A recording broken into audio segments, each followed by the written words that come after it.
فرعون کا لفظ سنتے ہی لوگوں کے ذہن میں یہی آتا ہے کہ یہ وہ بادشاہ تھا جو اپنی دولت اور شان و شوکت کے بعد ظلم کرتا تھا، لیکن فرعون دراصل مصر میں رہنے والے ہر بادشاہ کو کہا جاتا تھا۔ یعنی ہم اردو میں اگر بادشاہ کا لفظ استعمال کرتے ہیں تو وہ اپنی زبان میں بادشاہ کو فرعون کہتے تھے۔ مصر کی تاریخ میں جتنے بھی بادشاہ گزرے وہ سب بیش بہا ہیرے جواہرات اور قیمتی پتھروں کے مالک تھے۔ کوئی انہیں ذرا سی بھی تکلیف پہنچائے یا ان کی شان میں گستاخی کرتا تو وہ اسے مار دیتے تھے۔ ایسے ہی ایک فرعون کی کہانی تاریخ میں بہت مشہور ہے، جس نے اپنی بیٹی کے بال بنانے والی عورت کو 4 بچوں کے ساتھ گرم تیل میں ڈال دیا تھا۔ دوستو، آج سے کئی ہزار سال پہلے مصر کا ایک بادشاہ تھا جو خدائی کا دعویٰ کیا کرتا تھا۔ فرعون نہایت ہی بدکار اور ظالم شخص تھا۔ اس زمانے میں اللہ تعالیٰ نے حضرت موسیٰ علیہ السلام کو پیدا فرمایا۔ حضرت موسیٰ علیہ السلام نے بنی اسرائیل قوم کو اسلام کی طرف دعوت دی اور انہیں جھوٹے خدا سے باز آنے کو کہا۔ فرعون کے محل میں ایک عورت تھی جس نے حضرت موسیٰ علیہ السلام کے دین کو قبول کر لیا تھا۔ وہ اللہ تعالیٰ پر ایمان لے آئی۔ اس خاتون کا نام مشاطہ تھا جو کہ فرعون کی باندی تھی۔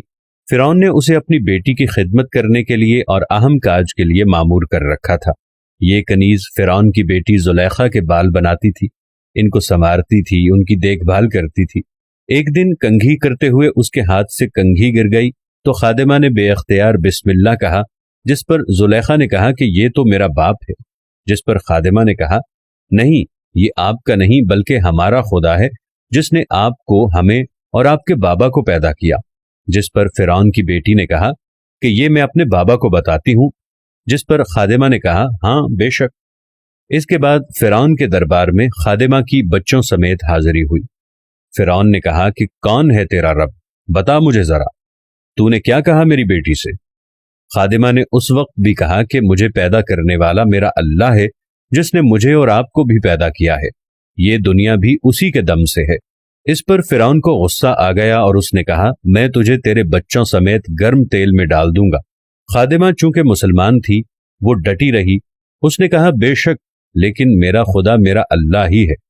یہ سننے کے بعد فرعون نے اپنے محل کے باہر ایک جگہ پر کھلے عام تیل کی بڑی کڑاہی رکھوائی جس میں تقریباً 80 کلو تیل خوب گرم آگ پر پکوایا تاکہ خوب کھول جائے۔ جب تیل اچھی طرح گرم ہو گیا تو عورت کے سب سے بڑے بیٹے کو اس میں ڈالا، پھر دوسرے اور پھر تیسرے۔ اس عورت کا چوتھا بیٹا دودھ پیتا بچہ تھا جو اس وقت ماں کی گود میں سینے سے لگا ہوا تھا۔ فرعون کے دوسرے خادموں نے بچے سے ماں کو چھینا تو تاریخ بتاتی ہے کہ بچہ قدرتی بول پڑا، ماں تو پریشان نہ ہو، ہم حق پر ہیں، ہمیں کچھ نہیں ہوگا۔ ماں اور درباری خوب حیران ہوئے، لیکن ماں کو قدرتی طور پر یہ اطمینان ہو گیا کہ اللہ کبھی مجھے اکیلا نہیں چھوڑے گا۔ جب چوتھے بیٹے کو بھی آگ میں ڈال دیا گیا تو فرعون نے خادمہ سے کہا، ابھی بھی تیرے پاس وقت ہے، بتا کیا کہتی ہے، کون خدا ہے؟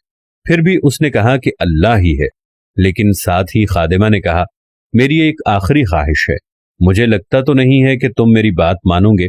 فرعون نے کہا، تیرا واقعہ پورا مصر یاد کرے گا، بتا کیا چاہتی ہے؟ اس نے کہا، میں اپنے بچوں سے جدا نہیں ہونا چاہتی ہوں، مرنے کے بعد بھی اپنے بچوں کے ساتھ زندہ رہنا چاہتی ہوں۔ تو مجھے مارنے کے بعد وہاں سامنے ہی میرے بچوں کے ساتھ مجھے دفنا دینا اور میری قبر تیار کر دینا تاکہ میرے بچے مجھ سے بچھڑ نہ جائیں۔ فرعون نے بالکل ایسا ہی کیا، پہلے اس کو تیل میں ڈالا، پھر جب وہ ماں بیٹے خوب جل گئے ان کی راکھ کو ایک قبر میں دفن کر دیا۔ اگر وہ چاہتی تو اپنے معصوم بچوں کو اس جلتے ہوئے تیل میں ڈالنے سے بچا سکتی تھی، اس کے بدلے اس کو محض زبانی ایک کلمہ کفر ہی تو پڑھنا تھا اور بعد میں وہ پھر کلمہ پڑھ لیتی، لیکن جان بچانے کی خاطر بھی وہ یہ کفر نہیں کر سکتی تھی۔ اس خاتون کو یقین تھا کہ اس کے پاس جو کچھ بھی ہے اس کے رب کے پاس اس سے بھی زیادہ ہے۔ اس واقعے کے 2000 سال بعد اس دنیا میں ہمارے پیارے نبی سرکار دو عالم صلی اللہ علیہ وآلہ وسلم تشریف لے آئے۔ جب حضور صلی اللہ علیہ وآلہ وسلم معراج پر گئے اور براق میدان مصر کے قریب پہنچا کہ یکایک جنت کی خوشبو آپ صلی اللہ علیہ وآلہ وسلم کے دماغ میں آئی۔ فرمایا کہ جبرائیل، یہ خوشبو کیسی ہے؟ کیا یہ جنت کی خوشبو ہے؟ حضرت جبرائیل علیہ السلام نے کہا، یا رسول اللہ صلی اللہ علیہ وآلہ وسلم، جنت تو یہاں سے بہت فاصلے پر ہے، لیکن یہ فرعون کی دختر کی کنگھی کرنے والی عورت کی قبر کی خوشبو ہے۔ انہیں جس دن دفن کیا گیا تھا اس دن سے لے کر قیامت والے دن تک یہاں سے خوشبو آتی رہے گی۔ بے شک ہم خوش قسمت ہیں کہ ہمیں بہت آسانی سے یہ دین اور اسلام مل گیا۔ اس دین کو پانے کے لیے لوگوں نے اپنی جان اور اپنے بچوں کی جانوں کے نذرانے تک پیش کر دیے، اور جو لوگ اللہ کے پیاروں پر ظلم کرتے ہیں اللہ ان کا بدلہ خوب لیتا ہے۔ وہ فرعون جس نے اس خاتون اور اس کے بچوں کو جلتے ہوئے تیل میں جلایا تھا، وہ مرنے کے بعد بھی سزا بھگت رہا ہے۔ اللہ تبارک و تعالی نے اس کی لاش کو آج بھی عذاب میں مبتلا کر رکھا ہے۔ اس کی لاش آج بھی دنیا میں موجود ہے، جس کے عذاب کو دیکھ کر لوگ توبہ کریں اور عبرتناک عذاب سے ڈریں۔ بے شک اللہ تبارک و تعالی اپنے پیاروں پہ کیے ہوئے ظلم کا بدلہ خود بخوبی لیتا ہے۔